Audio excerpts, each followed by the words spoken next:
Okay, welcome everybody to the Bay Area Breast Cancer Forum. I think we'll go ahead and get started. I expect we'll have some more people join in over time. Thanks for joining this session where we're going to have a discussion about novel and emerging techniques in radiation therapy, and also want to answer your questions, any questions that come up or arise during our conversation. I'm Hope Rugo, breast medical oncologist at UCSF. And as I'm joined by some colleagues who I'll introduce in just a moment, but I want to thank Melody Gaulu, who organizes the forum for us, and also records the sessions, which are then posted on the UCSF website, easy to find if you actually just Google it. And if you see on your screen, at the bottom of your screen, there's a Q&A button. You can put any questions or comments that you want into the Q&A button, and mostly we'll answer them live this evening, because this is really more of a forum and Q&A discussion format. Our next forum will talk about the updates from the American Society of Clinical Oncology meetings, again in this virtual format, which I think really improves accessibility. And that will likely be on Wednesday, June 12th. Again, we generally have our colleagues who've been to ASCO. This year's ASCO, I think we'll have lots of really interesting information for us to discuss. So I'm joined tonight by my three colleagues in radiation oncology, and UCSF, is an academic medical center and very specialized in terms of what everybody does. Even within some cancers, people specialize on part of that cancer, which is amazing. In breast cancer, we generally are breast oncologists, but in radiation oncology, that same specialization has happened so that our radiation oncologists specialize, for example, in breast cancer or in specific radiation techniques. So we have with us Dr. Steve Braunstein, Dr. Nicolas Prionas, and Dr. Lisa Singer. I'm going to have you each introduce yourselves and tell the group a little bit about what you do. Steve, do you want to start? Sure. Thank you for the warm introduction. Steve Braunstein, I am a faculty member within Radiation Oncology Department here at UCSF, and my area of focus is treatment of largely malignancies of the brain and spine, including metastatic disease. But I also use advanced radiation techniques like stereotactic radiotherapy to treat metastatic disease throughout the body. That might include liver, lung, for example. So it's a pretty broad-based practice. And Lisa? Hi, my name is Lisa Singer. I'm a radiation oncologist at UCSF, and I focus on treating breast cancer, and I also treat thoracic cancers and diseases, including lung cancer, as well as cardiac arrhythmia. And my research is focused on MRI, specifically breast MRI. It's nice to meet everyone. And Nick? I'm Nicolas Prionas. I treat breast cancer only as a radiation oncologist here at UCSF. It's a real honor to be here with you all. Just as a personal note, I'm a native of the Bay Area, and so getting to speak at these types of forums and community platforms is really an honor to give back to you all. My research interests are in new technologies to improve access to care, and so we can call Zoom one of those, as Dr. Rugo was saying, so it's really an honor to be here to chat with you all. That's really great, and it has really improved our access for patients to be able to see the radiation oncologists actually in order to have these Zoom conference calls and consults has really helped a lot. So we're going to talk about a number of different topics, but really encourage you to put in your questions into the Q&A box so that we can continue, we'll answer your questions and talk about those topics as well. So I'm going to start, I think, Lisa, with you about breath holding. So somebody asks about breath holding on the left side, whether it can still cause heart problems, and how would you know after you had radiation if you had acquired heart problems? This is somewhat near and dear to my heart, because when my mother had breast cancer, which unfortunately she eventually died of, she was treated with radiation that was straight on. So, and there was, nobody knew anything about breath holding. It was in the early 80s. And she developed calcified coronary vessels and had a minimal heart attack, but it was all related to the radiation therapy, which had incidentally caused her breast cancer, because when she was a young woman, she was radiated for acne in New York City. So it was a number of different expeditions, and things have changed so much. So maybe you could tell us a little bit about how they've changed and how breath holding is used. Yeah, this is a great question, and it's actually changed even since I was a trainee. In the past, we did not use breath hold as often for our left-sided patients, and we would protect the heart more through the direction we would aim the beams. To Dr. Rugo's point, we would not aim them straight on because that would affect the heart. And so typically we bring the radiation beams from the side so that the heart is not in the radiation field. But for a left-sided breast cancer, the heart is going to be right behind the breast area. And so we prefer to have our patients take a deep breath in and hold it to move the heart away from the breast, so that even when we're coming in from the sides, there can be a small amount of heart in the field. And when we have our patients take that deep breath in and hold it, the heart is moved out of the field. And we actually do imaging every single day our patients get treated. We take a small scan to confirm that the heart is truly out of the radiation field. And I also want to provide some reassurance to those out there that may have concerns about their ability to breath hold. We do have other ways to protect the heart. So we can actually use blocks where we block the heart from the radiation field. Depending where the cancer is, we do assess that, and sometimes we have to modify the blocks. But we can also use other techniques. One of those is something called intensity modulated radiation therapy, where we actually bring beams from many directions to better carve the radiation plan away from the normal healthy organs. And then for our right-sided patients, we sometimes use the breath hold as well, because in addition to moving the heart away, if we're treating lymph nodes, it also moves the liver away, and it increased the lung volume to help spare the lung. So we use breath hold in both of those situations. In terms of the risk to you, your doctor will be able to give you an assessment based on the dose from your specific radiation plan. So with radiation treatment, we actually outline all the organs throughout your body on every slice of the CAT scan. We also outline on every slice where we need to treat, and we calculate the doses to the heart, so we can very precisely give an estimate of how much the heart is affected and if that will cause problems. And I know we have Dr. Rugo here, who's also internal medicine trained. So unfortunately, she can speak on this more, but many of us are at risk for heart disease from other factors. So even if your heart is out of the field, you do still need to be aware of other issues that could cause heart problems. So that's really interesting. So, Nicolas, is there any difference in terms of risk to the heart if you're a thin person or a big person? And what happens when you need left-sided radiation, you've had a mastectomy? So everybody's anatomy is unique. You'd think it would be similar because we're all sort of cylindrical shaped, but it turns out that's not necessarily the case. And it's really the chest wall, the rib cage, that more is defining the anatomy, more so than the tissues superficial to that, the muscles, the adipose or fat tissue in the breast. So some people have very flatter chest, almost rectangular. Others are very circular. Others almost heart-shaped. If you've heard of the disease, syndrome, pectus excavatum, which is very sort of caved-in chest. Therefore, you have a sort of a pocket of lung sticking out just underneath the breast. And so everybody is unique. Beyond that, how the organs in the chest move with a technique like breath hold vary from individual to individual. With a deep breath, the diaphragm moves downward and it pulls the heart away from the left chest, down and away from the chest. But for some folks, that's a lot of movement, and for others, it's actually not a lot of movement. So we customize all of this to the individual. The decision is made, the evaluation is made at the time of the planning session that was performed prior to initiating radiation therapy.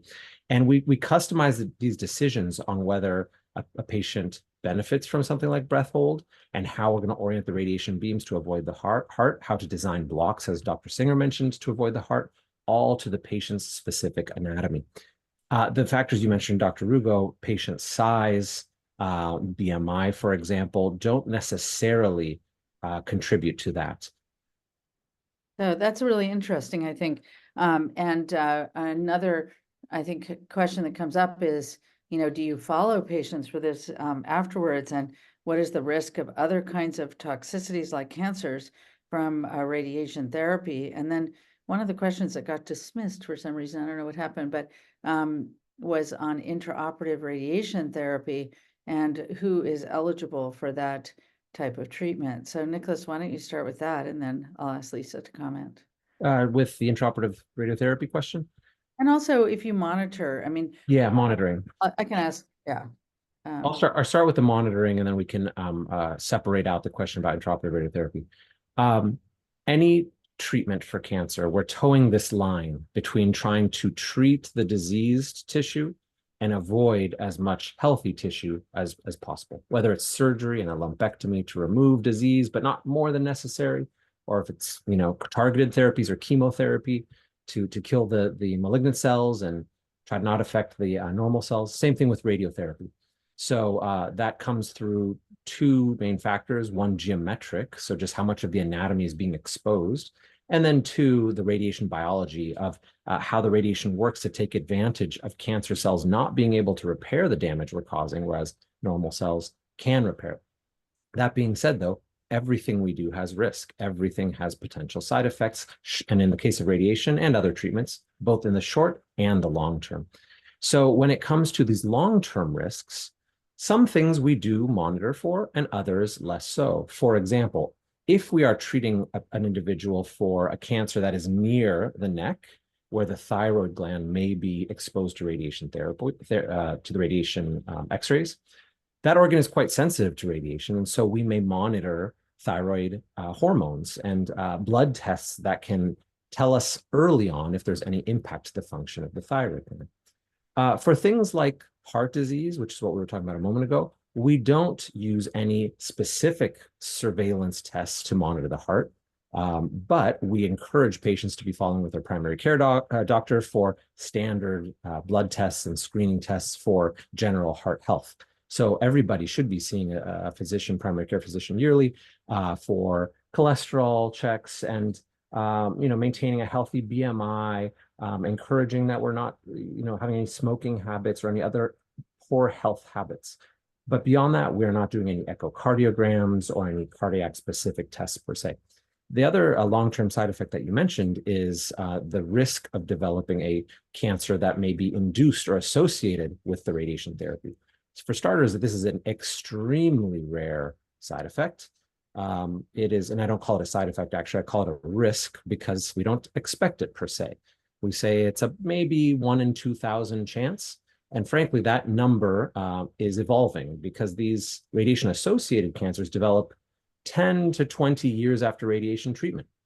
So even the people we're studying today, they had their treatment maybe 2 decades ago. Well, a lot has changed in that time. We've learned about genetic inheritance of cancer-associated genes. And so how many of those patients had potentially a risk factor for developing these radiation-associated malignancies that we didn't appreciate? So all that to say, even that estimate may be an overestimate.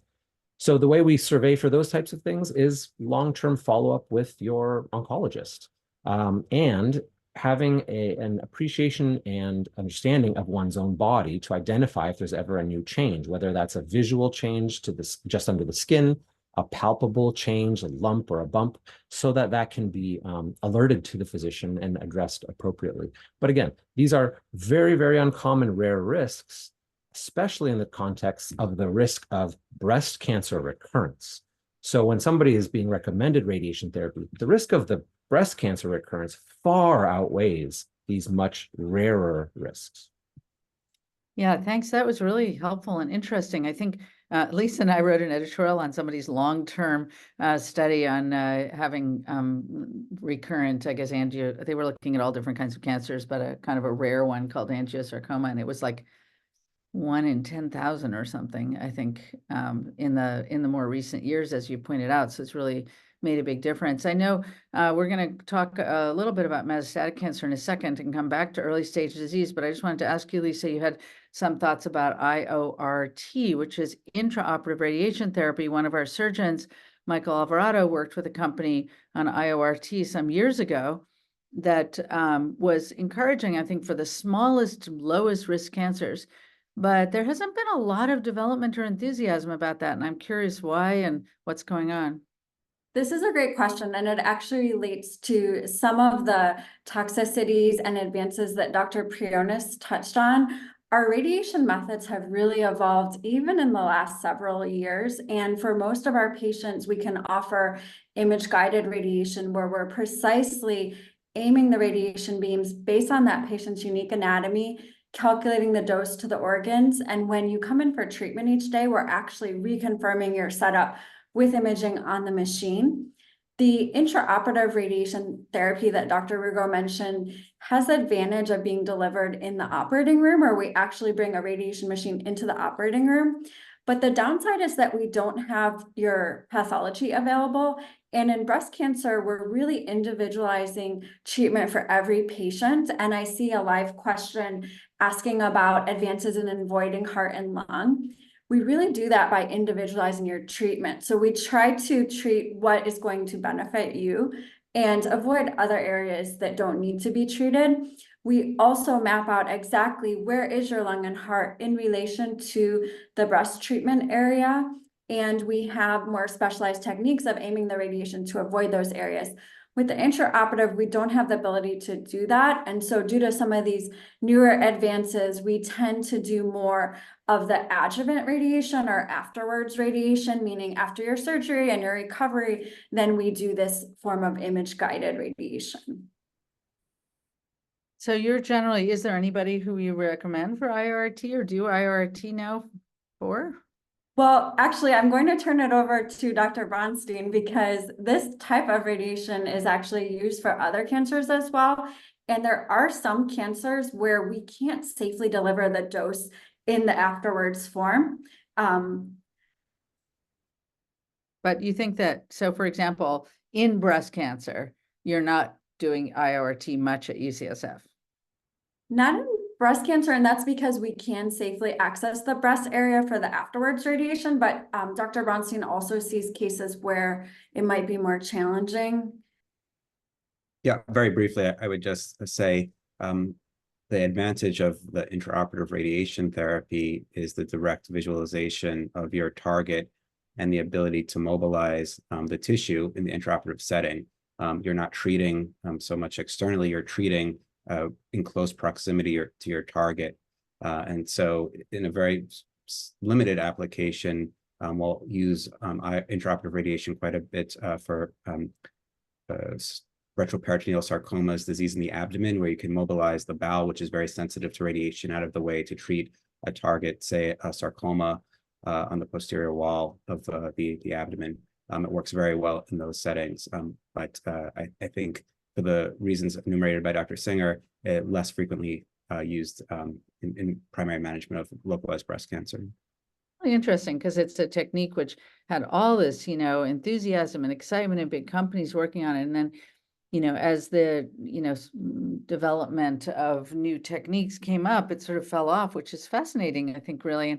And it shows how much progress we're making and how much we're learning along the way, like we learned from each event. So, we know that there is a lot of new techniques in radiation therapy. And one of the questions that a patient has, and we'll talk more about this, or a participant has, is addressing radiation therapy when you're focusing on liver metastases. So a lot of times what we're seeing now is that the cancer responds in bone and it's very quiet, or bone and lymph nodes. But the liver is still sitting there. Or for example, we've talked, Steve, I know about some cases recently where patients had shrinkage in all the liver lesions, but 2, which grew. And so what do we know about radiation for that? What kind of radiation technique do you use? Yeah, absolutely. So in some ways, in many ways, in the metastatic setting, I think decision-making can be even more nuanced than in the primary setting. And that's reflected in the fact that the patients with metastatic disease are coming from many different places in terms of their disease status, what therapies they've been on. And as you enumerated, Dr. Rugo, how folks have responded to therapy, it's not uncommon to have this type of mixed picture of response. And so some lesions respond beautifully to systemic therapy. We love to see that, but then others can persist or even progress through therapy. And of course, that's reflected in some fundamental biology that we're seeking to understand through more sophisticated interrogations. But we do have technologies that have emerged in the past decade or so that are really advanced in terms of what we can do to deliver radiation, generally to small targets. And I emphasize that a lot of this comes down to fundamental geometry. The technologies have advanced in a way that we're now able to deliver very high dose of radiation, often what we'll call ablative radiation, with great precision. The formal name of this is stereotactic radiotherapy or stereotactic ablative body radiotherapy. And essentially it entails the ability to deliver very high doses of radiation very focally to various anatomic compartments. And the technology is leveraging various components, including nuanced imaging that we have now available, more advanced MRIs, more advanced biologic imaging through PET scans and other markers to be able to localize disease. So that's key in the management of metastatic disease, is to be able to identify the metastatic disease that's active and then target it with these therapies. So speaking specifically to the liver, we do have the ability through stereotactic body radiotherapy to target a limited number of lesions in the liver. And part of the reason that we can do that and essentially ablate those lesions with very high doses is the liver in particular is a fairly robust organ. In some ways, there's a lot of redundancy. We know this from not the cancer literature, but the liver transplant setting, that it is possible to function with a very minimal volume of healthy active liver. So in a way that we can target some of the liver with this high dose of radiation, destroy or ablate foci of metastatic disease. And yes, it's possible there could be some regional immediate scarring in the area that we treat, but the functional consequence of that, either measured by labs or the patient's clinical consequences, is really nil. And so we can deliver this type of radiation safely. But the key to all of this is really patient selection. Who should we be treating with these newer technologies? We, at this point, feel that it has a very good safety profile, but there's a lot of questions around the efficacy. Everything that we do, we want to be meaningful and have a positive impact on the overall trajectory of the disease, both in terms of quantity of life, quality of life.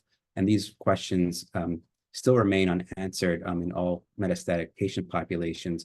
But I definitely think ultimately there is a role for metastatic directed therapy in select patients. And again, Dr. Rugo and I, we have these discussions frequently about who are the best candidates. And I think it's a very much evolving and open question. And if I may chime in real quickly to echo and emphasize the point Dr. Braunstein made, patient selection. That's what our whole field is about. If we can, or cancer care in general, if you know who benefits and you can specifically select those patients, then you're going to have tremendous success. And to bring this back to the intraoperative radiation therapy question, I just wanted to emphasize that even though we are doing less intraoperative radiotherapy, those who may have received it, it was a very appropriate treatment, and it's a reflection of patient selection. Those patients who may have received it were predetermined based on biological features of their disease to have very favorable situations in which de-escalation down to that very minimalistic treatment was very appropriate. In other words, the risk of recurrence was very, very low. So again, another example of how very nuanced patient selection allows us to tailor the therapies in appropriate ways. That's really interesting. I think that to think about, I think this patient selection issue, of course, is important in all of aspects of what we do. So that was a great point to add in. I think the question about SBRT to the liver, one of the questions comes up about how much of the liver you really want to radiate, of course, and the risks. So it might be worthwhile talking a little bit about the risks. But also, I think, as you pointed out, when we're treating a patient, we want to know that there's value added. And so value added could be longer disease control. Ultimately, it would be nice if we help people to live longer with patients who have metastatic disease. And sometimes, stable disease patients do very well. So it's not 100% clear that radiating at that time helps. And there's been lots of discussions about this and no good studies really looking specifically about using SBRT for, and I was talking to somebody on the video conference yesterday. Really, there's got to be a better way to like refer to it, for patients, like radiation that's very focal to the one area to understand, where we might use it best to benefit patients. And I don't know that we really have anything. It's still sort of, each patient, evaluating the patient individually. If you have a ton of liver lesions, it's not something we can do because you have too much damage to the liver.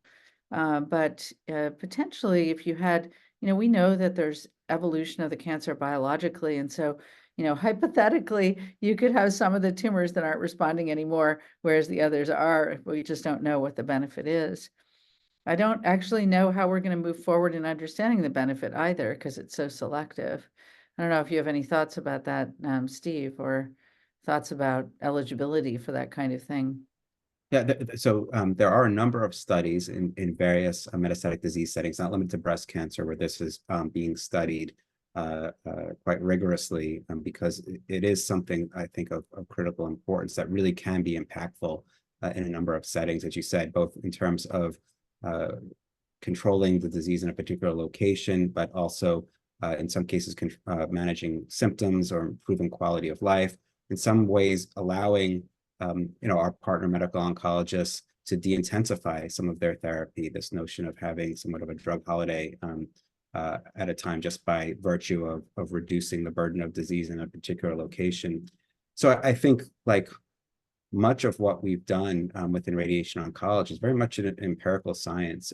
I think it's something that would very much leverage in this day and age big data. So the same way that now we have a better understanding of risks related to long-term, cardiomyopathy, secondary malignancies, that comes from large cohorts studied over many, many years. We're trying to do our best, I think, in terms of data management now and this data sharing and big cooperative groups to understand these patients and understand the nuances of the patients, who is going to benefit and who's not. Is it sometimes it comes down to something as simple as, is it a patient who has a single liver lesion, a patient, what about who has 3 liver lesions or 4 lesions and also a lesion in the lung?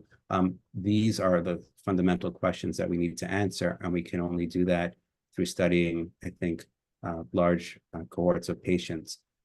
But one thing that's encouraging is that, at least from a technological standpoint, we do feel confident about the safety in most settings. And so, we operate from principle first, do no harm. So when we're offering these to patients, while the benefit may be questionable in most of the settings that we move forward with this type of approach, we at least are confident that we're putting patients at minimal risk, both short-term and long-term. Yeah, and I think that's an important thing too. The minimal risk plays a really big role in our amazing control of being able to treat brain metastases now, I think has made us even more encouraged about that. And we can talk about that in a little bit as well. I think that we have a bunch of questions here and we're going to talk about all of them. I think because we talked about SBRT, maybe we'll ask one question here. When is proton therapy preferred over SBRT? So selective radiation, focal radiation that we've been talking about. So maybe, Nick, you can just start with, I think, Steve, you should talk about proton therapy, but then I'm going to ask our other radiation oncologist to comment about it too, because it's also used for early stage disease. I'm going to talk about it from a very simple geometric delivery principle, which is that guiding principle is as simple as this. Stereotactic radiotherapy is likely better for very small lesions that are maybe on the order of 1 to 2 centimeters in maximum diameter, whereas proton therapy may be more precise than photon-based approaches such as IMRT or VMAT that Dr. Singer mentioned, larger lesions. And so I think protons are better when you're treating tissues that are in close proximity to sensitive structures that are on the larger side of the target, so more than 2 centimeters or so, whereas stereotactic is likely better for treating very, very small targets. And my colleagues may want to jump off on that statement, or I'm happy to get further into technical details of why that is. But I think that's the guiding principle for me. Lisa, maybe you could just comment on what proton therapy is. Sure. We actually don't have proton therapy in Northern California. So for our patients who require it, they do need to travel either to another state or to Southern California. At UCSF, we use photons as well as electrons. Protons are unique in that they have a very sharp fall off. So what we aim at, there's very little dose beyond that point. They're unique in that property. However, they require a lot of technical support to offer them, typically very large facilities, very expensive. They are also not proven for breast cancer to help. And for many cancers, in fact, they're not proven to be required, which means insurance often will not cover it, which makes it even harder to have something like protons in every city, which is why that's not the case. And we really want to, as others have said, make sure that you're getting the best treatment for your situation. So we'd hate for our patients to have to travel for something that's not actually going to be required in their case. There are some situations in breast cancer where we do think about it because it's still under study for treatment of the breast itself. There are very few cases where we would actually have a patient go down to a proton center unless they specifically wanted to seek out that treatment or have an opinion, but there aren't situations where it's going to be proven based on large number of patients in randomized studies. But some situations where we might think about it is for cases where we have to treat both breasts and the nearby lymph nodes on both sides. We can do that safely with photons, but depending on each patient's unique anatomy and their ability to hold their breath, we may have challenges and seek out the guidance of a proton center. And one thing I do want to highlight, because in radiation, there's so many techniques and you've heard about some of them already. There are even more than what we have talked about, and something unique to UCSF is actually hyperthermia, similar to protons, which requires a lot of technical expertise. That is not something that exists everywhere for hyperthermia. So we're very lucky to have a hyperthermia program. And this is heat treatment that we can add to either radiation or chemotherapy to enhance the effects. So we do have some patients that travel from other areas to get hyperthermia with us. And similarly, in those rare cases where protons may be of benefit, we will refer out. And unfortunately, you will have to leave the area because we don't have it right now. I don't think that happens very often. I think we had one patient who had a genetic mutation where she had a very high risk of radiation-induced cancers who got proton therapy and had terrible toxicity from it. So I wasn't, I have to say, impressed by its lack of toxicity. In the end, I mean, she needed it because she had a local recurrence after mastectomy, but it was just a really difficult situation and unfortunate. So. And that's exactly why we need larger studies to confirm the benefit. Just because something's rare doesn't mean it's better. And just because it requires a lot of resources doesn't mean it's better. So we really try to pick the best treatment options for your case. And when there are choices, we try to review those pros and cons. That's great. So another question that came up was, are there any advances in determining who needs radiation? So there's the DCIS decision treatment, but it's not useful for recurrence and radiation. I know that there's a number of different, maybe one is used more frequently than others, but where basically the tests are taking the tumor and looking at the RNA, what we call gene expression for a number of genes, to try and understand the risk of recurrence for that particular cancer. And the thing is, for ductal carcinoma in situ, so non-invasive cancer, there are some of those tests. And so I think that there would be more chance of using a test like that to determine intensity of therapy, including radiation, for non-invasive cancer like DCIS, but it's also used a little bit for invasive cancer as well. Nicolas, I don't know if you want to tackle that question first. Absolutely. And this is such a great question, back to the patient selection question or emphasis. And we're constantly in the entire field trying to develop new tests that are with new modalities, in this case, genomic, looking at gene expression and patterns of mutations to better stratify who's at higher or lower risk. Now, no test is ever going to be perfect. No test is going to tell us slam dunk, this person is going to benefit 100% with zero risk.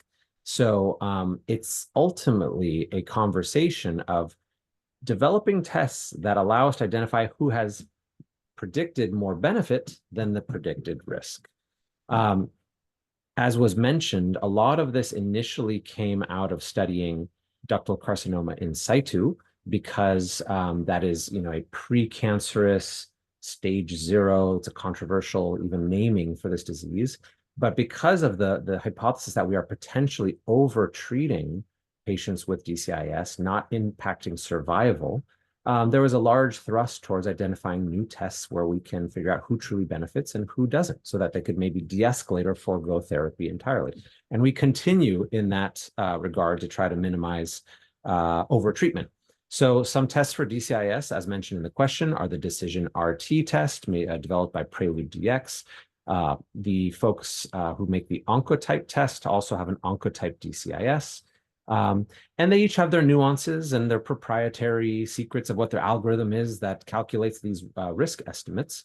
The question was about Decision RT. I'll mention that one is unique in that it both provides prognostic information, estimating the risk of a recurrence, but also predictive information, whether that person's tumor and disease benefits from radiation therapy. So for that reason, we find that one to be compelling and interesting.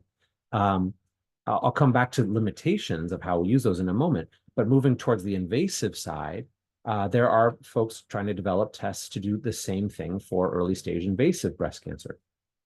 Many of you have heard of the Oncotype DX test. Similar concept, but emphasizing that test has been developed and designed and validated to estimate the risk of distant recurrence, not local recurrences, and therefore does not guide radiation therapy decisions. But there are groups developing new tests. One on the horizon is called the Polar test, POLAR, which again is intended not only to predict the risk of recurrence after an early stage invasive cancer, but also whether there's a benefit to radiation therapy. Now, putting this all together, it's a new paradigm where previously we used histopathological features, in other words, the descriptors that came from the pathologist describing the appearance and receptor status of the cancer and markers of proliferation, et cetera. Now moving subcellular to these genomic profiles. So we're faced with situations where our decades of data and experience based on the histopathologic information may not be concordant with what we find from these new genomic assays. We may have a patient who has high-risk histopathologic features and now all of a sudden a low-risk genomic profile, or vice versa. And that's a challenge for us.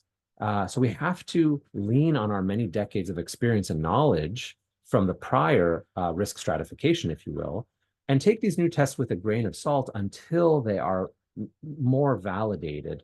We won't make just a shift to making pure decisions off of one test.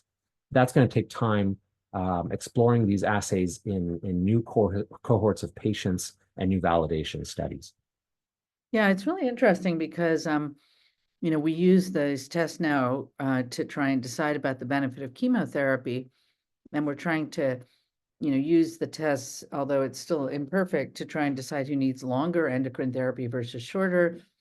But really it's hard to know exactly in invasive cancer how best to use them for radiation therapy. But there is increasing interest in using these tests to try and decide who needs, for example, a targeted agent with endocrine therapy like CDK4/6 inhibitor, but we don't have that data yet.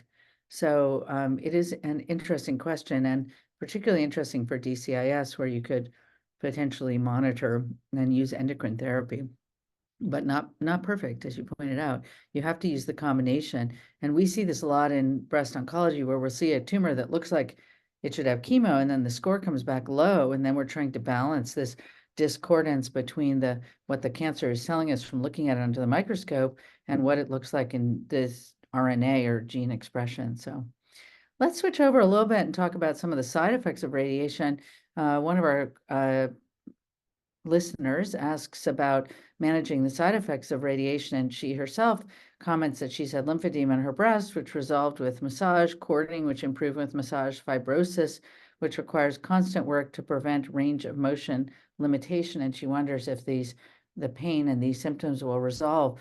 And another attendee asks whether the panel could address the issue of radiation-induced fibrosis or residual scar tissue following radiation treatment, and is oncological massage effective? Lisa.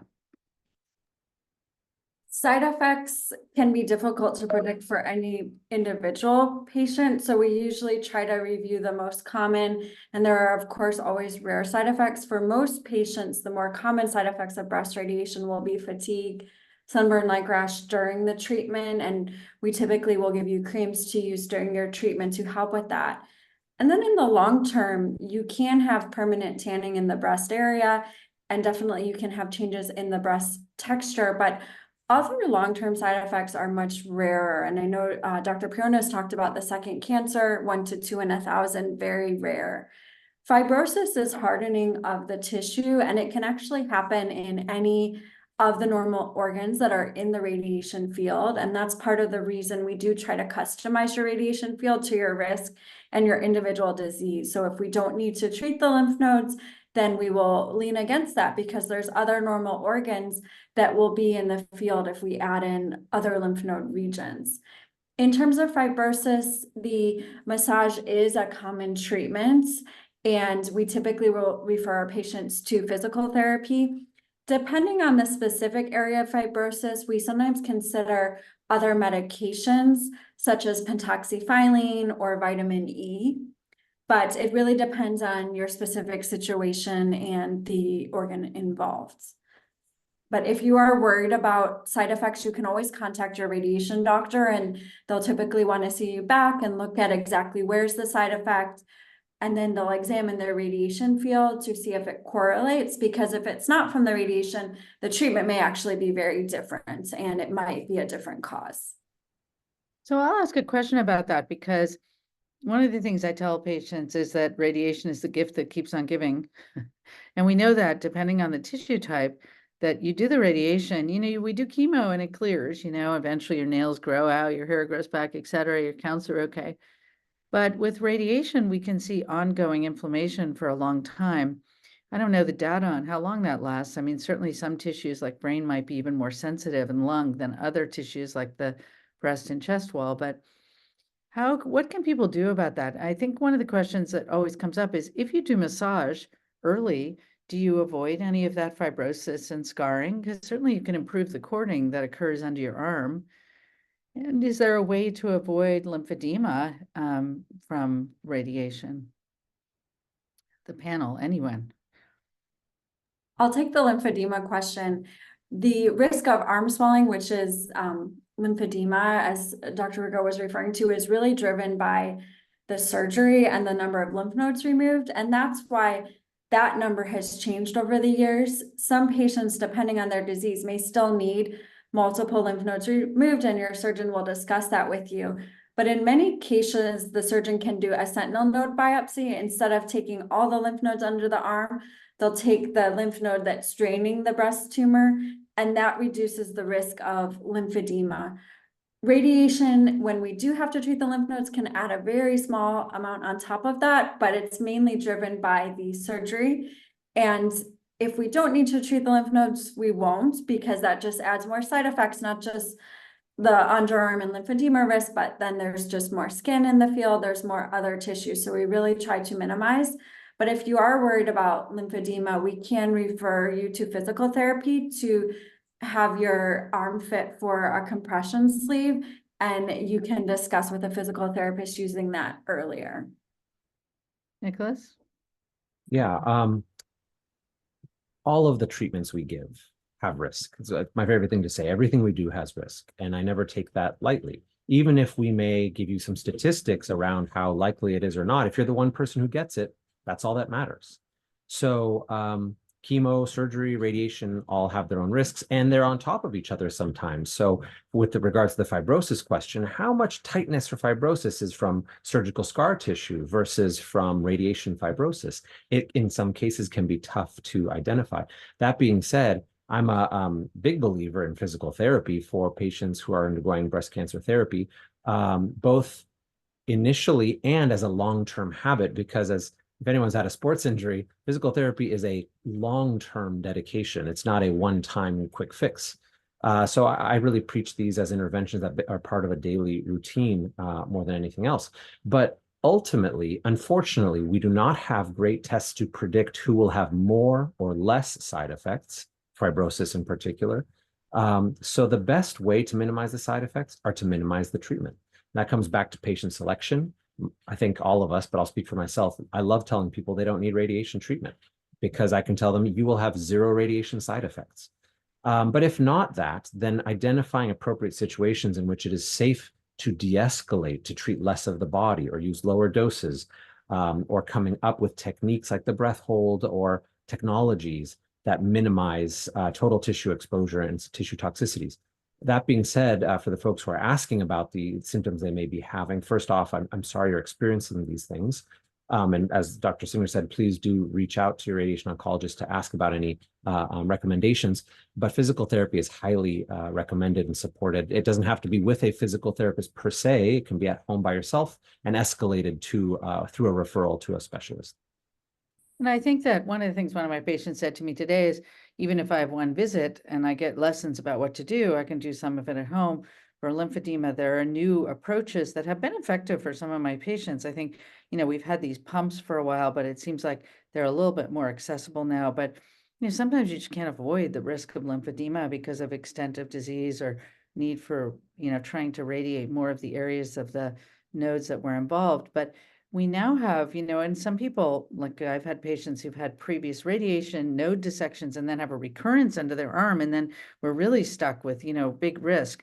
And so now there's kind of an exciting approach, which we can definitely talk about at future forums, where plastic surgeons are being able to do these reprogramming of the lymph circulation. So, reconnecting the tiny little lymph vessels under the arm. And it's still an area that's in evolution. It doesn't fix long-standing lymphedema, but they're actually thinking of, if somebody's going to have a surgery and radiation, that's a very high risk, of actually having a plastic surgeon in the operating room who could do that in real time might help to not establish the lymphedema.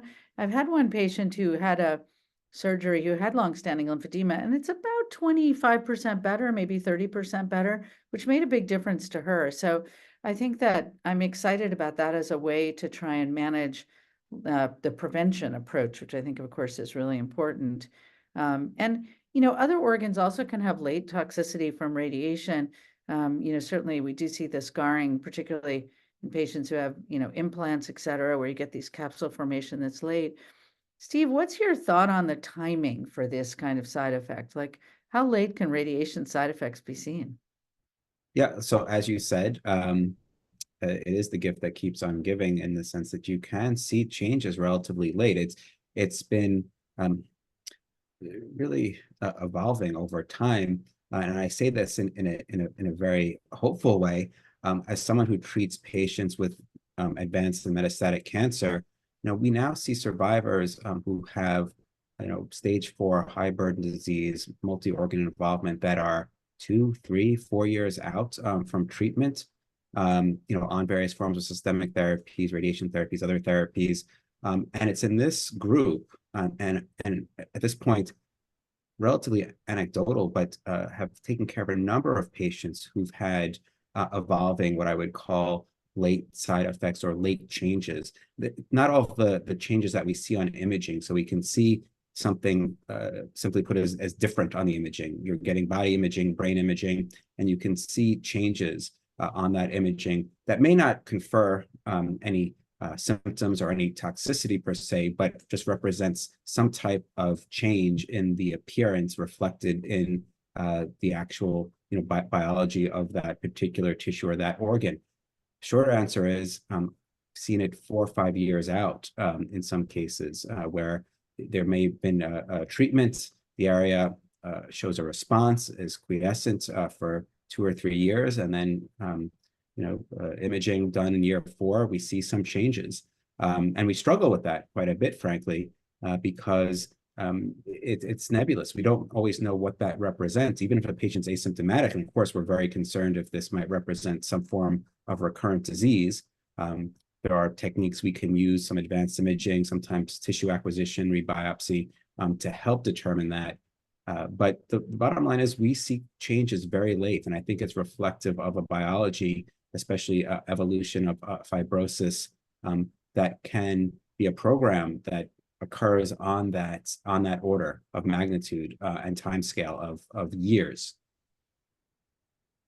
Yeah, I think that's so interesting. I will say that, I mean, just an anecdote, we have shared a patient who had radiation, I think 8 years before, to a lesion in the brain from HER2-positive breast cancer, and developed a lot of symptoms and what looked to be radiation necrosis. And she'd had something which we don't do really much anymore, I think because of the radiation necrosis. See if you can answer that a lot better than me, because it's me just not seeing it, but where they put in little seeds, radioactive seeds. But I think we saw in those patients where there was like radiation over time, more radiation necrosis. Correct me if I'm wrong, but that patient went and had surgery to take out that area like 8 years out, and there was no tumor. It was just radiation necrosis, which was really amazing to me that that could be a process that continued for so long. We now have better ways of treating it, and I think we probably see a little bit less of it than we saw before. Yeah, absolutely. So it's interesting you mentioned that. If you don't mind, I'll share a picture. I actually have a patient. It may be that patient that I can share the imaging. Here we go. So I don't know if you can We can see see it. it. Well. So we're looking at a brain. Yeah, you have to just Looking at an image of a patient in our brain who was treated with radiosurgery in 2014, and you can see by the arrow, this is where the patient was treated. You could see that there was resolution of that in 2015, and it looked relatively radiosurgery, just to interrupt you, radiosurgery is doing that kind of SBRT, selective radiation. No surgery.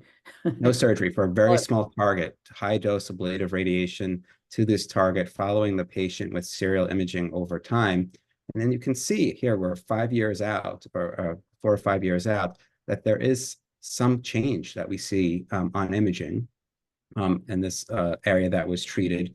And at this point, we had that was associated with some inflammation, some edema, as we call it, and we gave the patient bevacizumab to help with that. But it continued to evolve and progress, and the patient ultimately underwent a surgery. This is a gross total resection, and we placed these radioactive seeds in the area. This was for a patient that actually had some evidence of questionably active disease at that time, but you can see these changes many years out, and I think that's striking. It is really incredible, and I've actually had very good luck. Bevacizumab is a drug that's called an anti-angiogenic antibody that can block new blood vessel growth in tumors that feed tumors. It's not approved for breast cancer now, unfortunately, because of various developmental issues, but for other cancers it is, and it's approved in Europe and Asia for treating metastatic breast cancer. But here, using a lower dose every 3 weeks, bevacizumab, also called Avastin in the brand name, has been shown to improve radiation necrosis. And we also share another patient who's now been on Avastin for many years, controlling symptomatic. She had neurologic symptoms with radiation necrosis, completely went away on with bevacizumab, the antibody. So I think that there's a lot of things that we can do now to try and improve things and reduce the risk of this kind of later radiation injury. Obviously, these patients are alive many years after having metastases to their brain, so we're very pleased about that. We just want Absolutely. to try, reduce the toxicity that we can possibly see. So, but I'll just mention, just because you brought it up, so this notion of brachytherapy or brachytherapy, it's used in a number of different settings, but this is just internal radiation therapy that's been used in the metastatic setting for CNS or brain disease, where you have these small radiation sources. They look like little fragments of a paper clip or iron filings, smaller than a coin, that are biologically inert, so they're safe to implant, and they allow the ability to, after, say, a surgical resection in the brain of a metastatic lesion, to be very precisely placed in that surgical area and give radiation from the inside out. So when it comes to radiation delivery, what we're always trying to do is treat the target and minimize dose to other areas. And there's no better way to do that than to treat by having the radiation source right up against the target. And this is a way to minimize dose. to other areas of the brain. There's no external component. There's no beams coming through the skull. It's all inside, and it has a particular half-life, so that radiation dissipates over just a few weeks. So in select areas, this type of technology can be very powerful to be able to deliver radiation with even higher precision than what we can achieve with protons or stereotactic radiosurgery. And no hair loss. And no hair loss, yes. Always an issue with radiating the scalp, because you can have some hair loss. So there's a lot of, I think, interest in when we can avoid radiation. And one of our attendees asks, when she was deciding on radiation therapy last summer, and remember hearing about initial research on people with stage 3 invasive breast cancer who may not be candidates for radiation. And I think what she means is people who could avoid radiation potentially. So Nicolas, do you want to just comment on that? Absolutely. Again, patient selection. And before talking about the more advanced stages, I will actually refer to early stage. You may have seen, I think it was last fall, a publication come out in the news. It was actually a follow-up to a publication that had been previously reported 5 years prior. And the headline was, "Some women don't need radiation." And I have to pause and actually take a little caution with the word need. And I always rephrase it to say, some women, some patients gain the opportunity for a very nuanced conversation about radiation, but that's a big mouthful. So we shorten it to need. So, that I'm referring to studies that looked at women over the age of 65 with very favorable, indolent, slow growing, small breast cancers confined to the breast. And the risk of recurrence maybe was so low that treatment was not worth the risks, or rather, the benefits of treatment were not worth the risks of the treatment. But again, it's nuanced. Those studies, patients were all taking endocrine therapy, and for some patients, they may not be able to take endocrine therapy, et cetera. So it's still a specific conversation to be had patient by patient. And the question that's been proposed here, this concept of de-escalation of radiation therapy is being advanced to more advanced disease, specifically as our paradigms have shifted towards giving chemotherapy prior to surgery. Classically, traditionally, we would do big surgeries, a lot of surgery up front, gain all of the anatomic information we could, and then come up with a decision about adjuvant or post-surgical treatments, chemotherapy, anti-estrogen therapy, radiation, et cetera. But now we're appreciating that by going to chemotherapy first in some patients, particularly with more advanced disease, we don't delay the benefit of that systemic therapy to the whole body. We may shrink disease down such that it's more resectable, and maybe we can do more breast conservation, and we gain patient-specific information around how that individual's disease and tumor responds to the chemotherapies that are given. I shouldn't be saying this, Dr. Rugo should, but the question then becomes, what do you do with all this new information? This is a new paradigm. What does it mean when everything melts away or doesn't, or does in the lymph nodes but not in the breast, or vice versa? These are all new questions that we have to answer. So I believe that what the questioner is asking is, there was a clinical trial specifically looking at individuals who had disease in the breast and the lymph nodes, biopsy proven, who went on to have chemotherapy, went to have surgery, could be lumpectomy or mastectomy, sampling of the lymph nodes, showing that the disease in the lymph nodes had melted away. And the question was, could we de-escalate radiation to the lymph nodes in particular? Because radiation to the breast is a standard after lumpectomy, patients who had lumpectomy received radiation to the breast, half to the lymph nodes, half not to the lymph nodes. But interestingly, in women who had a mastectomy, the breast had been addressed by the mastectomy. So half received radiation to the chest and lymph nodes, and half received no radiation. So we were eagerly awaiting some initial results, and they actually were presented this last fall, suggesting that omission of radiation to the lymph nodes in very carefully selected patients did not result in any worse outcomes. But again, it's carefully selected patients. So we have to really pore through all the clinical pathological features to assess whether an individual would have been appropriately selected into this clinical trial, and if the results apply to them. As time passes, we're going to hopefully be able to identify more and more people who fit this paradigm, and then asking the next questions. If the cancer melts away, can we further de-escalate the treatment, treat less of the breast? People will probably ask whether we can omit radiation completely in certain patients. Those trials are yet to come, but those questions will be asked. Yeah, I think it's really interesting because there's been, of course, a lot of controversy within our surgeons too about whether or not, for example, if this patient comes in with a lymph node that has cancer in it at the time of their diagnosis and they get neoadjuvant treatment or chemotherapy before, mostly it's chemo, not hormone therapy, before surgery, if their nodes are now negative, you know, how many nodes do you have to take out? Just as a big question about, did you need radiation? And I know that there's still some hesitancy, right? You know, even with the data that exists, if people had a lot of cancer, or they're very young, you might still think about doing radiation. Maybe Yeah. you take this, Lisa, since I've been talking a lot.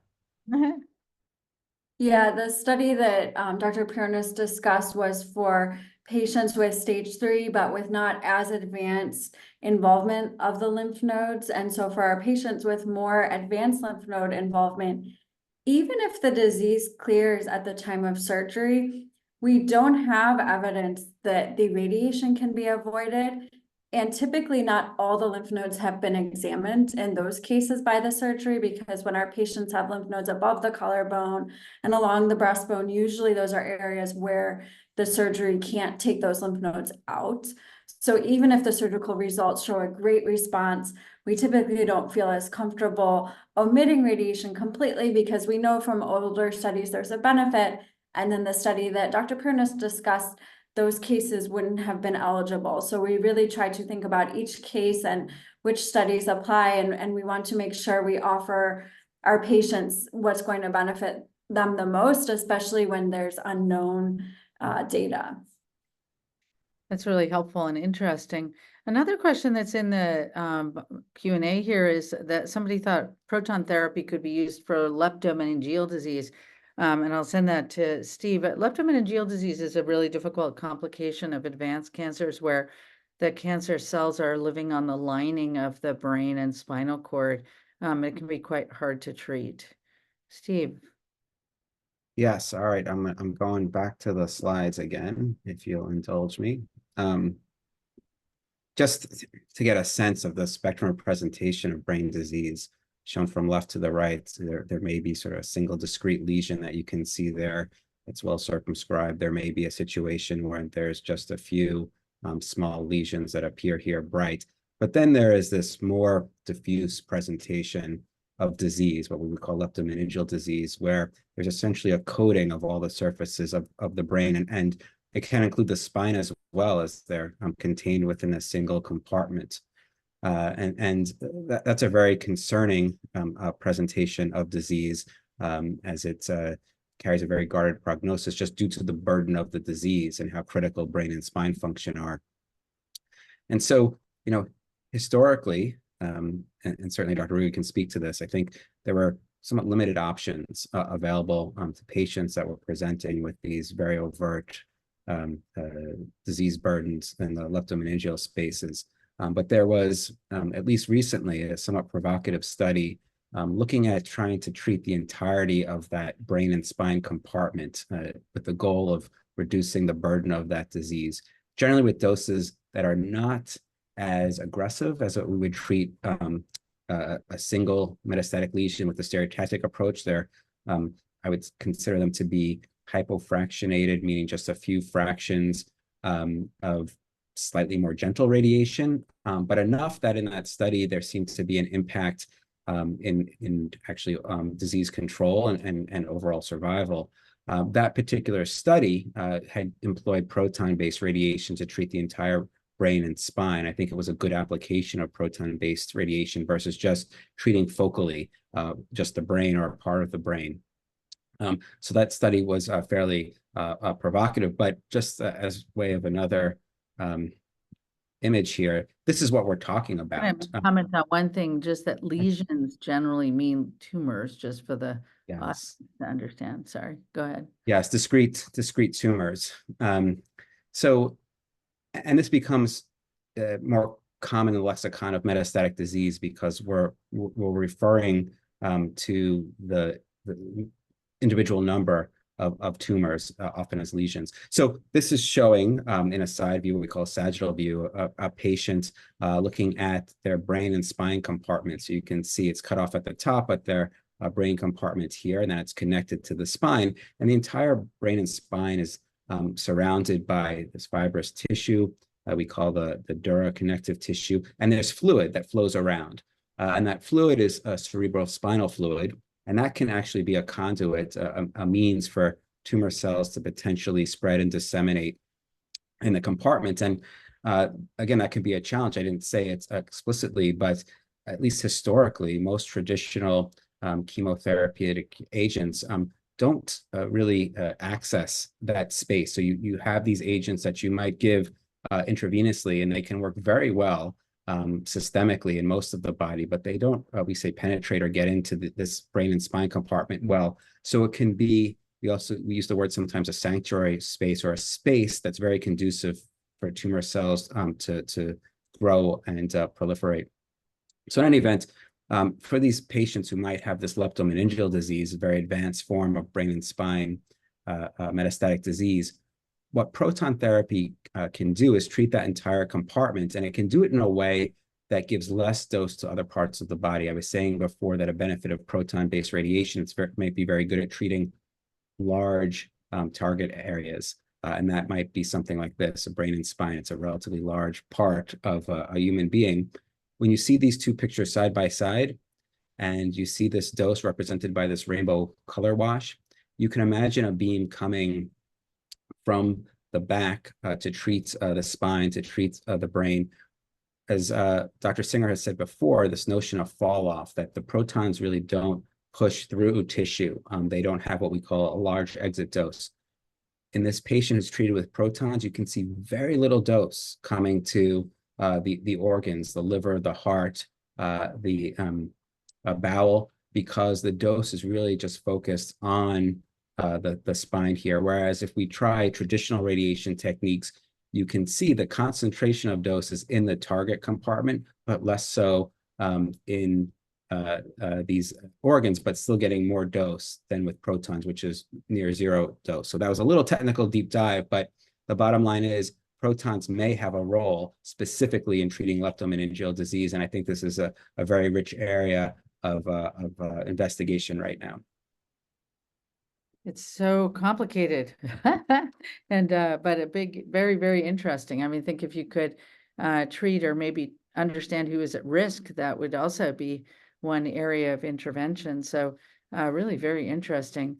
One other question that came up is just radiation sensitivity and resistance. So, you know, what if somebody has a genetic mutation, or they have, say, lupus or scleroderma, or et cetera? So we could deal with both of them separately. How would you think about delivering radiation in patients who have early stage breast cancer? What are the risks for those patients?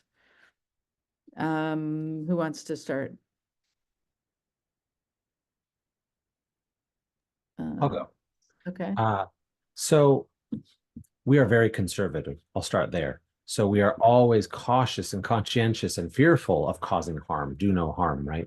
So historically, we had, I would say, an even larger group of patients that we worried would not be able to tolerate radiation therapy because of underlying medical conditions that might put them at higher risk for long-term toxicities, especially fibrosis-related toxicities. Over time, I think our thinking and our experience and the data has evolved so that we are able to treat more people. But there are certainly some individuals where there are still contraindications. Of course, for breast cancer, that doesn't mean that they can't have treatment. Maybe we'll recommend a mastectomy instead of breast conservation, and there are still alternatives for those patients. Proton therapy was previously mentioned for some other indications. We don't have great genetic screening tests yet, though earlier there was a mention of some genes we know are associated, particularly with cancer, secondary cancer development, things like p53 mutations. But when it comes to fibrosis, as I said, we don't have great screening tests. Historically, we worried about autoimmune disorders of the skin, specifically things like lupus and scleroderma, and so we'd be incredibly cautious. But we've come to find that if we give medications to manage these diseases, actually radiation therapy is extremely well tolerated. So those are really no longer contraindications to giving treatment. I would say a more not common, but more concerning situation is patients who have diseases like interstitial lung disease, fibrotic processes where the lungs are becoming scarred, they're losing lung function. And there's a great concern that we could impact lung function from the radiation therapy and the fibrotic risks. Protons might be a case where that could be helpful. But that group of patients is getting smaller and smaller. I'll just reassure folks when it comes to genetic inheritance, things like BRCA1 and 2, CHEK2 mutations, breast cancer associated mutations have not been shown to increase the risk of radiation side effects, nor the incidence of radiation associated malignancies. So we still treat somebody who may have a BRCA1/2 mutation the same as we would somebody who does not. That's really interesting because there's been a lot of discussion about who's at risk for new cancers if you have BRCA1 and 2 mutations, and a lot of really interesting data, I think, coming out. And so being able to get radiation therapy is important, as you mentioned, for P53, so-called the Li-Fraumeni syndrome, when people are born with that loss of that gene, which is called a tumor suppressor gene, so you can't prevent tumors from growing. These patients unfortunately have risks of tumors, many different kinds of tumors in their body, and often can get cancers at a very young age. And we don't radiate those cancers in particular because of that risk. But those patients also get whole body MRI scans. I mean, they just have a really high risk of all sorts of cancers, so it makes it difficult. There's also, I think, interest in understanding whether or not there are particular breast cancer subtypes that are more radio resistant than others. So I don't know if, Lisa, you want to take that on, and then Steve, I'll ask you too, because treating in the metastatic setting, we see this also. Within breast cancer, we don't have good tools to predict which cancers will be more resistant to radiation. When we're recommending it, it's usually because we have large studies showing a benefit across subtypes, but there are always going to be cases, unfortunately, that end up resistant, and that's really a large area for research. One area where we do know that the cancer may be resistant is when we have recently treated with radiation and then the area quickly returns. And then we do worry it won't respond a second time, but there are things that we can add to help with the effectiveness of radiation. We will sometimes add hyperthermia if it's a second time radiation. And then we can also add drugs called radiosensitizers to try to increase the effectiveness of the radiation. Yeah, I think that's really important. And Steve, comments about that? Yeah, I think ultimately there's more questions than answers. But what's particularly curious is what I would call the presentation of metastatic disease, the tropism. Why is it that some tumors in some patients who otherwise might have the same hormone receptor status would present with more bone mets versus liver mets or brain mets? And we see that specifically in the population of patients with metastatic brain disease, that there sometimes is an enrichment in metastatic disease in the brain for patients with HER2 positivity versus other tumor types. One of the things that we don't know, well, we know and we don't know, is that there can be changes. There can be drift in the genetics over time, that someone, of course, who is otherwise hormone receptor positive might drift towards a more hormone receptor negative state over time. We don't do as much work in terms of interrogating the biology in the metastatic setting. I think there are some really interesting studies in that area, but is to say that sometimes when the cancer becomes more aggressive in the metastatic state, it may be because it's essentially changed who or what it is, and it's no longer the same tumor type that it was when it first presented, and that really necessitates changes in our treatment approaches. And I know, Dr. Rugo, you and I share a number of patients where they may have had intraoral biopsy, which led to a change in their management in terms of their systemic therapy, because the biology does change over time. Yeah, I think it's interesting about that. And in terms of the question that was asked, I don't see any pattern of radiation resistant based on our standard markers. So some of the really bad cancers, triple negative disease, can be very radiation responsive. Some of them just grow right back again. And the same is true of hormone receptor positive disease. And some of the HER2 positive and the rarer subtypes of breast cancer. Most breast cancers are pretty radiation sensitive, but we see these evolving cancers over time as we treat patients, and the cancers become more resistant. So that can be really a challenge in terms of managing the cancers. And we also know that radiation can be tremendously effective in helping with pain control. So we do use radiation in that situation as well, which can be great. And then let's see, I mean, we have just a few more minutes left to talk about some of the other things that might come up for patients. I think, you know, when people are getting radiation, what predicts them getting skin toxicity or fatigue, you know, factors like that. Is there something that helps predict that? I mean, I know you guys have really worked hard on local management within your group now to try and help that more. I think I can comment on that. Fatigue is our most common side effect for radiation. It's almost 100% of patients, but it is typically mild. In terms of patients that will have more severe, we actually don't have great predictive tools. And I think that's really an area where we need to have more work done. There are unfortunately patients that do have more profound fatigue, even though that's not the norm, but it typically will recover once we're done with the treatment.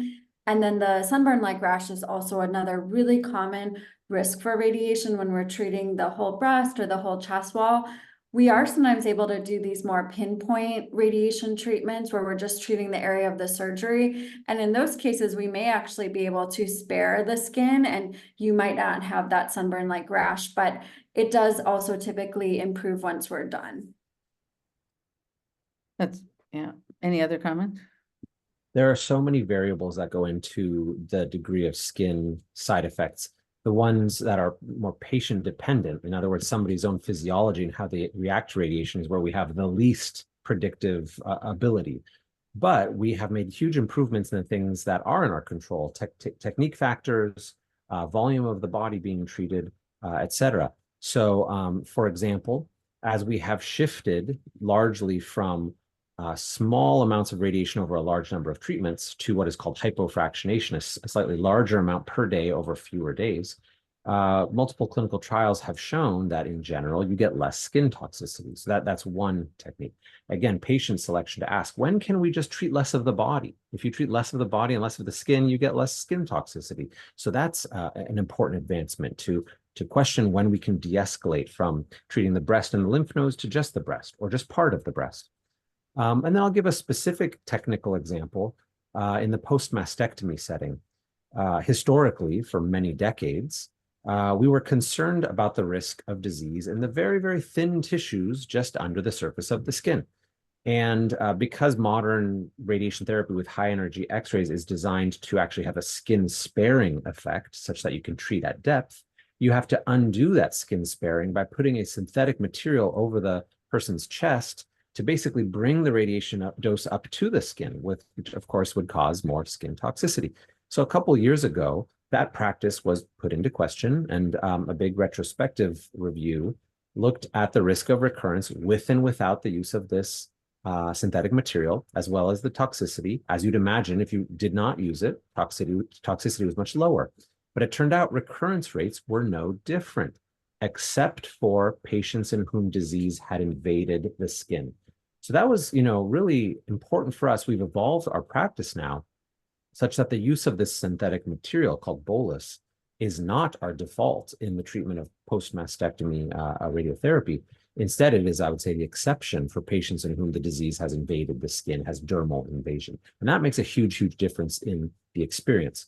Not only skin toxicity, but in the post-mastectomy setting with an implant or expander reconstruction, skin toxicity or dermatitis translates to cellulitis, or in other words, soft tissue infection risk, which translates to potential of bacteria and infection on the implant or expander, which could be loss of the implant or expander, which is catastrophic when it happens. So this is a small technical change that has a huge impact on our patient's experience.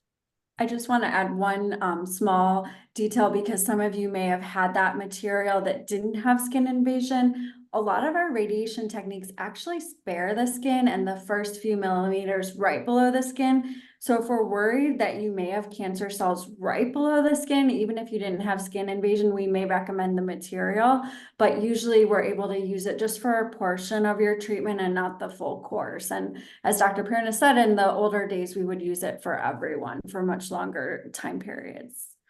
It's really interesting because I know that, we always have a lot of concerns about people who are going to do mastectomies after and reconstruction after they had radiation some time ago for early stage disease. We just have a little bit more time left and a couple of big questions. So for Steve, are you still giving SPRT to the spine? I would say I might be texting Steve like every other day. And if so, what's your current data regarding the risk of vertebral collapse?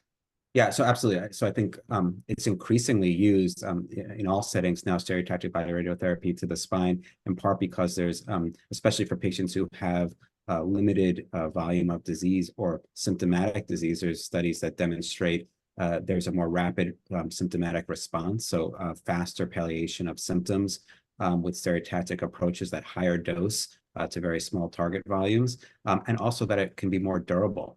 And this is something that's come out of the fact that our patients with metastatic disease are living longer. Traditional radiation method approaches can show recurrence of disease after a year with conventional approaches. And so the stereotactic spine approaches, I think, are much more potent, but again, to treat generally focal areas of disease within the spine and to do it safely as possible. In terms of potential side effects, the question brought up the risk of bone injury or vertebral fracture that can be relatively dramatic and quite painful and impair functional state for many folks. And so we do have better data that has emerged over the practice over a long period of time, that we do see a relationship between the doses that we use and how rapidly we deliver it. So I think most practices are now using doses that don't exceed that threshold that's been established that could lead to a higher risk of fracture. It's still a variable that doesn't have a very discrete cutoff. So there are some patients even treating below that threshold, they can still be subject to fracture. And sometimes that's a patient-related issue. Sometimes the disease itself already sets forth changes within the structural integrity of the vertebral bone that puts it at risk of higher fracture. Fortunately, we do have emerging techniques such as kyphoplasty or vertebroplasty, which are these minimally invasive techniques to inject bone strengthening, essentially cement a structure, this highly mineralized substance, to then re-expand and strengthen the bone for patients who have any type of vertebral fracture, irrespective of the cause of it, radiation or not. But for those patients who may still experience a vertebral fracture after high-dose radiation spine SBRT, this is a technique that can be used to treat this, or in some cases used prophylactically to prevent it. And we've also had some patients have surgery where they've then had a cage placed in around the vertebra that collapsed, and that has worked very, very well. So I haven't had patients with long-term problems regarding vertebral collapse. It's generally patients who've had excellent disease control and where they're many years out from this focal radiation. So it's actually worked well to rescue from it. But there is one thing we don't rescue well from at all, and we don't mean to end on that note, but I have rarely seen radiation myelitis. This is where the radiation affects the actual spinal cord so that the function isn't really diminished, and you can get, as we said, radiation can have an effect for a long time. This can be something that occurs after some time and creates problems. It is extremely rare. But this attendee is interested in any links about studies regarding radiation myelitis. So I don't know how you would suggest, Steve, that somebody look for these kinds of links. Yeah, it's somewhat, as you said, it's a very rare but significant potential consequence of radiation. So there are studies available on PubMed that's generally small case series that have been collected amongst big institutions doing high volume spine irradiation, where recognizing that there is some heterogeneity in the sensitivity, there are these toxicity modeling studies that have been done to establish parameters that are very conservative to avoid this toxicity. But in terms of managing, as we talked about, fibrosis, other late rate effects of radiation, we are somewhat limited in what we can offer. So we do everything we can to prevent it up front through understanding of the potential risk, the dose and volume effects, and very rigorous quality assurance processes as we develop these radiation plans to try to minimize that very small risk, but quite hefty in terms of consequence of radiation-related spinal cord injury. That's very helpful to hear. And any closing comments, Nicolas, Lisa? I think I'll just say for those who are on the call who have already undergone radiation therapy, I hope things are going well, and I hope the things you've heard are encouraging, that we're making advancements. Thank you for being a part of us learning and improving. If you are experiencing anything long-term, please don't hesitate to reach out to your providers to get some recommendations or assistance. And hopefully the big takeaway is that it's a constant attempt to get better.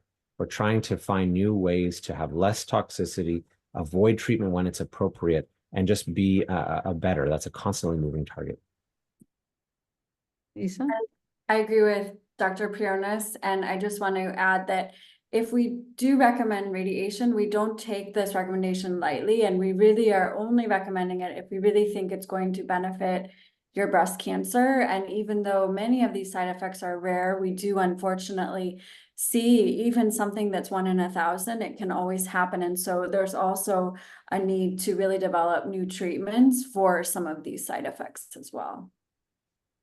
Any closing comments, Steve? Just to echo what my colleague said, and really, we think about radiation in the way that we think about other elements of cancer care. It's really a personalized, precision-based approach, and I hope that you've heard some of that today, that we're thinking about each patient and the various factors of their presentation and disease, and how this interdigitates with other therapies, surgery, chemotherapy, to really do our best to provide the best outcome for our patients. I learned a lot this evening, and this was a fabulous format with our panel and just incredibly knowledgeable people, and a very kind note in the Q&A, but a note of thanks for your collective brain trust being shared in the forum. Greatly appreciated and meaningful for those affected by the disease, and I can only echo that many-fold times. Thank you for volunteering your evening after a long day of work to share all of this information, answer the questions of our patients. We're so grateful for that and for your help. Thanks, and have a great evening. Thank you to our attendees.